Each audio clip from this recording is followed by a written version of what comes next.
Assalamualaikum. Welcome to my YouTube channel. So in this video we are going to discuss inductive method by John Stuart Mill.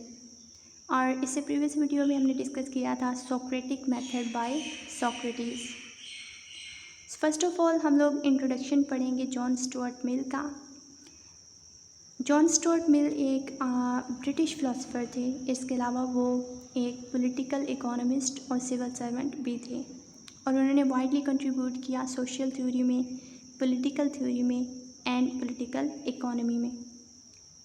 और वो famous थे अपने inductive method की वजह से और यूटिलिटेरियनिज़म पर काम की वजह से. इंडक्टिव मेथड हमारा आज का टॉपिक है, जबकि यूटिलिटेरियनिज़म को हम लोग पढ़ेंगे आने वाली वीडियोस में, क्योंकि ये भी सीएसएस फ़िलासफ़ी के सिलेबस का हिस्सा है. जॉन स्टुअर्ट मिल की फेमस बुक्स में से एक का नाम है प्रिंसिपल्स ऑफ पॉलिटिकल इकोनॉमी, जो उन्होंने 1848 में पब्लिश की, और दूसरी बुक का नेम है यूटिलिटेरियनिज़म, जो उन्होंने 1861 में पब्लिश की. इसके बाद हम लोग एक ब्रीफ डिफरेंस पढ़ते हैं इंडक्टिव मेथड और डिडक्टिव मेथड में, क्योंकि हमने इस चैप्टर में इंडक्टिव मेथड के बाद डिडक्टिव मेथड को भी पढ़ना है. उसमें भी हमने डिफरेंट फिलोसफर्स को पढ़ना है. तो ये बहुत ज़रूरी है कि आपको पहले ये बताओ कि इंडक्टिव मेथड और डिडक्टिव मेथड में बेसिक डिफरेंस क्या है. तो इंडक्टिव मेथड में हम लोग क्या करते हैं, हम लोग प्रोग्रेस करते हैं from general ideas to specific conclusions. हमारे पास कुछ स्टेटमेंट्स होती हैं, जनरल स्टेटमेंट्स, जिनसे हम लोग फिर क्या करते हैं, कंक्लूजन्स ड्रा करते हैं जो कि स्पेसिफिक होती हैं. यहाँ पे एग्जांपल के तौर पे है हमारे पास human is mortal, Ali is a human, therefore Ali is mortal. तो यहाँ पे हमने क्या किया है कि एक जनरल स्टेटमेंट है ह्यूमन इज़ मॉर्टल, जिसे हमने क्या कर दिया है, स्पेसिफाइड कर दिया है.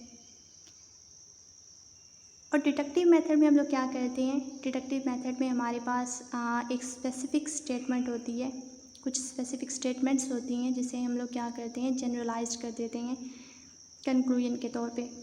For example this crow is black, that crow is black, therefore all crows are black. शुरू में हमारे पास एक जनरल, एक हमारे पास स्पेसिफिक स्टेटमेंट है कि दिस क्रो इज़ ब्लैक, और फिर हमने एंड पे उसे क्या किया है, जनरलाइज्ड कर दिया है कि ऑल क्रोज आर ब्लैक, कि अगर ये क्रो ब्लैक है, वो क्रो ब्लैक है, तो इसका मतलब है कि सारे ही क्रोज क्या होते हैं, ब्लैक होते हैं. इसके बाद हम लोग देखेंगे inductive method by John Stuart मिल को. तो जॉन स्टुअर्ट मिल जो है वो कहते हैं कि इंसान हमेशा ये गलती करते हैं कि उन्हें जब भी ये बोला जाता है कि किसी भी इफ़ेक्ट का काज मालूम करें, तो वो ये नहीं कर पाते अपने, मतलब जो है वो जो मेथड है उसमें एरर्स की वजह से. फॉर एग्ज़ाम्पल हम लोग अक्सर ये बोलते हैं कि ईटिंग मोर शुगर कॉजेज़ डायबिटीज़, जबकि सिर्फ शुगर खाने से डायबिटीज़ नहीं होती. अगर आपका लाइफस्टाइल अनहेल्दी है और आप ज़्यादा मतलब स्पाइसी फूड खाते हैं, सॉल्टी जो खाना है वो खाते हैं, तो फिर भी आपको डायबिटीज़ हो सकती है. सिर्फ शुगर ज़्यादा खाने से आपको डायबिटीज़ नहीं होती. तो जॉन स्टुअर्ट मिल यहाँ पे 5 मेथड्स देते हैं चीज़ों के, जो डिफरेंट काजेज़ हैं, जो इफ़ेक्ट्स के डिफरेंट काजेज़ होते हैं, उन्हें सही से मालूम करने के लिए.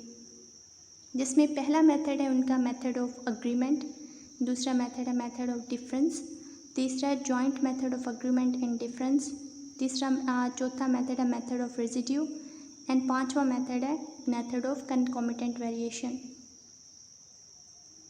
फर्स्ट ऑफ ऑल हम लोग डिस्कस करेंगे मेथड ऑफ अग्रीमेंट को. मेथड ऑफ अग्रीमेंट के मुताबिक if in all cases where an effect occurs there is a single prior factor A that is common to all, then A is the cause of the effect. तो method of agreement के मुताबिक अगर तमाम cases में एक ही effect जो है वो हो रहा है हमारे पास, तो इसका मतलब क्या है कि उसका जो कॉज है वो भी एक ही है. For example if 3 persons are sick due to indigestion and they all had salad in dinner last night, it means salad is the cause of indigestion. अगर 3 लोग हैं, उन्होंने सलाद खाया था लास्ट नाइट डिनर में और वो सिक हो गए, तो इसका मतलब ये है कि वो तमाम के तमाम बीमार किस वजह से हुए हैं, एक फैक्टर की वजह से हुए हैं, और वो क्या था, सलाद.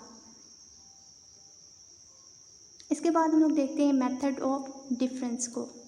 मेथड ऑफ डिफरेंस में हम लोग क्या करते हैं बेसिकली कि अगर हमारे पास दो सर्कमस्टांसेस हैं और एक सर्कमस्टांस में एक इफ़ेक्ट हमारे पास क्रिएट हो रहा है जबकि दूसरे सर्कमस्टांस में वो इफ़ेक्ट जो है वो नहीं जनरेट हो रहा होता, तो इसका मतलब ये है कि उसमें एक ही फैक्टर है जो कि एक सर्कमस्टांस में वो प्रेजेंट होता है और दूसरे में वो क्या होता है, एब्सेंट होता है। एग्जाम्पल के तौर पे when you put some vinegar in one dish it gives bitter taste, but when you cook the same dish without adding vinegar it doesn't give bitter test.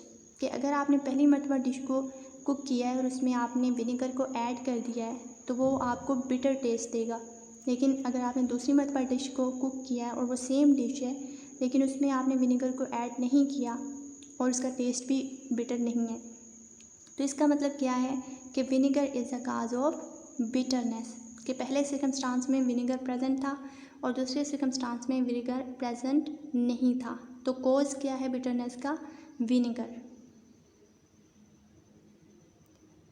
अब हमारे पास थर्ड मेथड है joint method of agreement and difference. Joint method of agreement and difference में हम लोग क्या करते हैं, दोनों चीज़ों को देखते हैं, एग्रीमेंट को भी और डिफरेंस को भी। यहाँ पे एग्जांपल से आपको ज़्यादा क्लियर होगा कि 5 people dined in a restaurant, 3 of them got sick but 2 remained healthy. Sick people had mutton but healthy people had chicken.